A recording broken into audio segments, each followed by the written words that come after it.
바로 갑시다. 예, 오늘 제가 새로운 컨텐츠를 기획했는데 파는 거야 이거 아닙니다. 제가 차를 판 썰입니다. 썰. 자, 문자를 먼저 보겠습니다. 제가 2015년 11월 15일 재구매 고객님의 사연인데요. 고객님 죄송한데 저는 제가 드린 견적이 가이드라서 더 이상은 어렵습니다. 현재 아빠가 영업사원으로서는 해서는 안 될 멘트죠 이게. 그래, 위험한 멘트를 왜 하고 있는 걸까요 제가. 그리고 다음날 5일 정도 지나가지고 고객님 진행 여부 말씀해 주세요.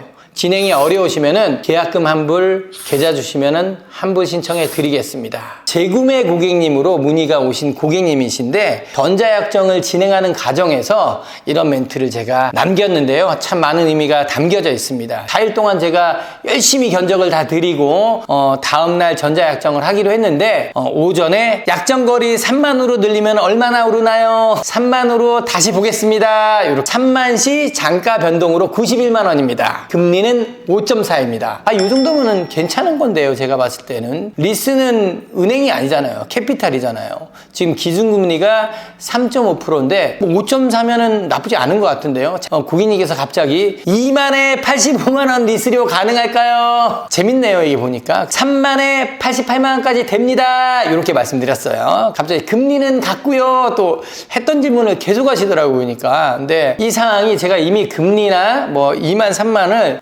지난 4일 동안에 굉장히 많이 보내드렸던 상황인데 고객님께서 계속 같은 질문을 하고 계셨어요. 1, 2만 원 정도의 리스료 차이 때문에요. 그런데 마지막에 이런 멘트를 하셨네요. 대표님 추천대로 갈게요. 믿으니까요.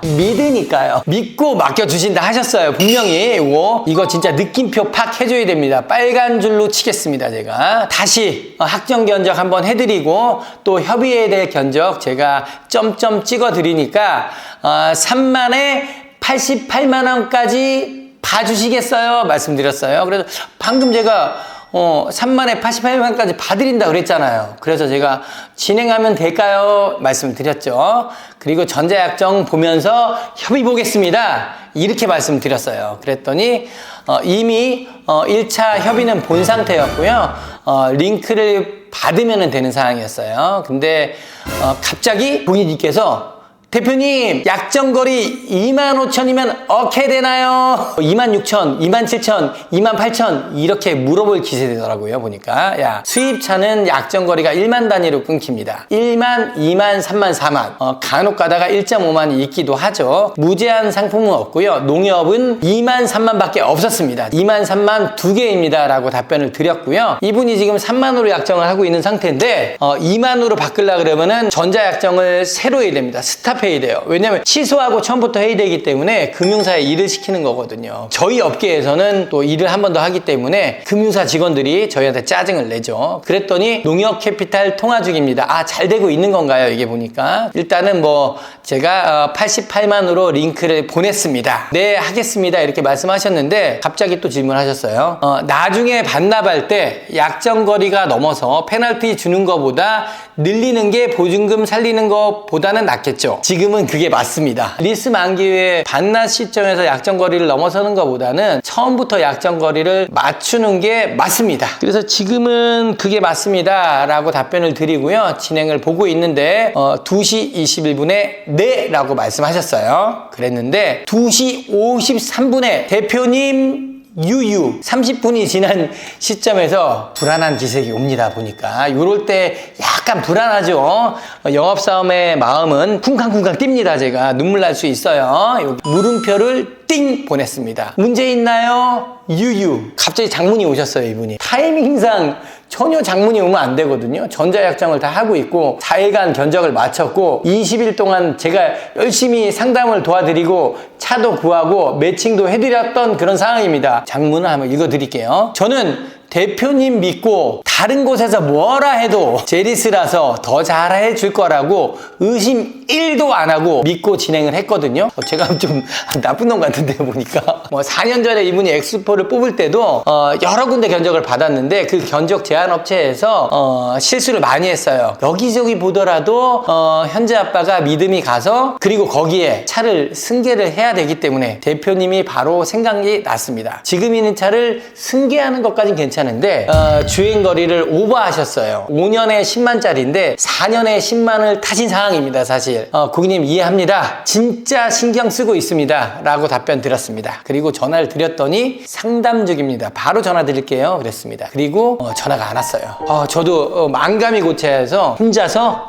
굉장히 수많은 갈등을 했습니다. 제가 그리고 제가 고객님한테 진행이 어려우시면은 말씀을 주세요. 잘 오래 잡고 있는 상황이라서 그날 금요일이었는데 그때까지 딜러한테 통보를 해줘야 되는 상황이었어요. 사실은 뭐 이분이 4년 전에 리스에 드린 차가 만기 임박 상황에서 약정거리가 오버되셔서 초과 운행 수수료가 나오는 상황에서 승계로 진행을 해서 보증금을 최대한 근접치로 거의 한 95% 이상 찾아주는 상황으로 승계를 받아준다 그러면은요, 사실은 저도 굉장히 할 만큼 한 그런 상황이었습니다. 재구매로 찾아주신 고마운 사연이었기 때문에요, 저도 최선을 다했습니다. 10월에 견적을 드렸을 때 약간의 마진을 넣어드렸는데 11월 출고를 하면은 사실 조금 프로모션이 좋아지고 또 금리가 좀 인하되지 않을까 하는 제 예상치와 다르게 사실 벤츠의 프로모션이 오히려 줄어들어 버렸고 사는 캐피탈이나 일부 캐피탈 쪽은 금리가 올라 버리는 상황이다 보니까요, 프로모션이 예상치보다 안 나오다 보니까 상당히 저도 갈등을 하는 상황이었고 저도 상당히 혼란스러운 상황이었습니다. 다시 말해서 신차의 마진을 박아서 중고차의 손실을 보상해 줘야 되는 그런 상황이었습니다. 그런 상황이었는데 우리 고객님께서 많이 고민을 하시는 듯 해서 제가 승부수를 던진 거죠. 고객님, 진행 어려우시면 말씀 주세요. 오늘이 커터라, 오늘이 지나면 다시 처음부터 차를 잡아야 합니다. 중고차도 헤이딜러보다 더 잘해드렸습니다. 신차도 지금 E200, 550이면은 조건을 아주 잘 받으신 겁니다.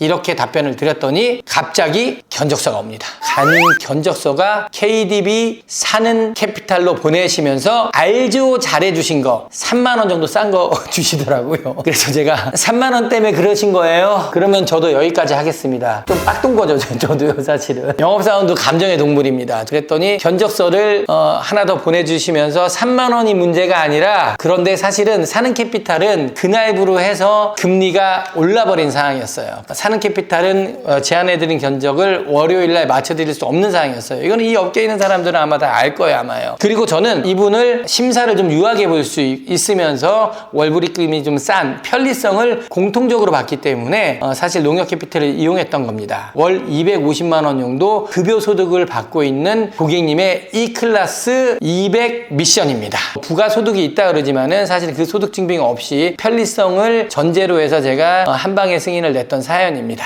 근데 갑자기 6만원 차이인데요, 믿고 거래하니까 잘해주세요. 5년 뒤에 또 뵈죠. 구구절절 제가 설명을 드렸습니다. 사는 캐피탈은 아마 저희가 단일 코드로는 제일 많이 하고 있는 걸로 알고 있어요.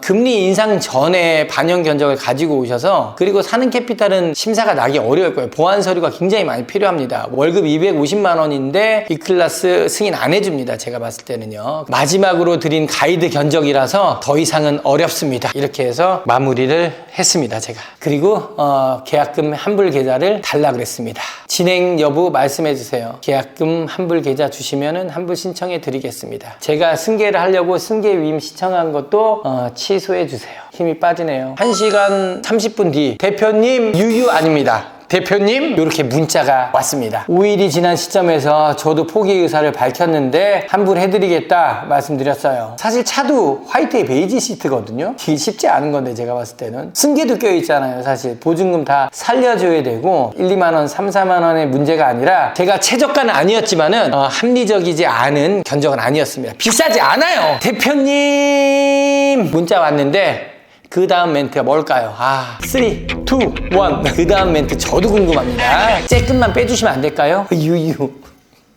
너무 잘해주신 거 압니다. 면목이 없습니다. 농협으로 86에 해주세요. 저는 88에 해드린다 그랬거든요. 2만원 때문이신가요, 고객님? 그리고 또 현재 아빠에 또 좋게 이렇게 얘기를 해주시네요. 예. 비교해봐도 구 대표님만큼 신속 정확 정직하게 하는 곳 없는 거 잘 알고 믿고 또 바로 연락드렸는데, 주변에 소개 벤츠 카페에도 홍보 많이 할게요. 대표님, 정 안 되면 88로 가야죠. 대표님, 고객님 힘들게 해서 죄송해요. 정말 저도 마음이 약합니다. 그래서 86에 해보고 있습니다. 제가 바뀌라서요. 진짜 네 감사합니다. 진심으로 감사드립니다. 진짜로 감사드리는 거예요. 제가 여자분이신데 여자의 마음은 갈대라는 말이 맞는 것 같아요. 보니까요. 계속 흔들리고 있어요. 보니까 자동차 리스 시장에서요. 비교하다가 어디 듣보잡 영업자를 만나잖아요. 그러면은 결정장애가 일단 생깁니다. 의심병이 생깁니다. 심각하면은 불면증에 우울증, 잘못하면 공황장애까지 올 수가 있어요. 수입차를 사고 신차를 사는 거는 기분 좋게 사야 되는 건데 검증되지 않은 영업자들의 허위 견적, 미끼 견적 이런 저질 영업 방식 때문에 돈 1, 2만 원이 문제가 아니라 사실 고객도 본인이 좀 쫀쫀해지는 것 같고 뭐 사실 기분이 좀 나쁘다고요. 기분 좋게 사야 되는데 차를 사는 게 완전 보류되기도 해요. 그리고 차 받았는데 썬팅도 그냥 다 쿠폰으로 돼 있는 거고 싸구려 들어가 있고 트렁크 열었더니 그냥 열쇠고리 그냥 달랑 2개 들어있어요. 그런 서비스 받으면 기분 좋겠습니까? 저는 이 시장이 어디까지 저질로 갈지 정말 안타까울 따름입니다. 잘나서 이런 게 아니라 영업을 20년 한 입장에서요. 정말로 안타깝습니다. 자동차 영업, 가격으로 영업하는 거 맞긴 하지만은요. 가격에 더해서 품격이 있어야 됩니다. 가격만으로 영업하잖아요. 그건 오래가지 못한다고 봐요. 조금은 좀 고급스럽고 서로를 배려해주면서 가는 게 윈윈하고 모양새도 좀 좋지 않을까요? 그래서 제가 또 답변을 드렸습니다. 저도 너무 죄송합니다. 차량 승계만 없었더라면 더 잘해 드렸을 텐데요. 86만 원짜리 견적을 드렸어요. 제가 좀 바보 온달이에요. 보니까요. 결국은 고객이 원하는 대로 다 해드린 거예요. 제가 마음이 너무 약해 빠져가지고 좀 강해야 되는데 제가 88만 원 계속 우겼어야 되는데 2만 원 더 받았으면은 그래도 7, 80만 원 더 남을 거 아니에요. 제가요. 일단은 산수 안 하고 일단은 고하기로 했습니다. 제가 고고싱! 남은 과정 매끄럽게 잘 마무리하겠습니다. 전자협정 다시 링크 가고 있습니다. 링크 보내기 전에 욕먹었습니다. 사실은요. 진짜 하는 거 맞냐고 그러시더라고요. 한 달간의 긴 여정이 지나고 고객님은 벤츠녀가 되십니다. 곧 재구매 고객이신데 4년이 지나서 비교의 정점을 좀 보여주시더라고요. 보니까요. 사실 승계를 전제로 해서 처음에 2만에 91만 원으로 진행해드렸는데 3만에 86만 원으로 마무리가 되고 있네요. 사실 마진은 얻지 못했지만은 또 한 분의 재구매 고객과 10만 킬로 탄 X4를 얻게 되었습니다. 오늘 사연은 여기까지입니다. 이게 살릴 수 있을지 모르겠네요. 끝!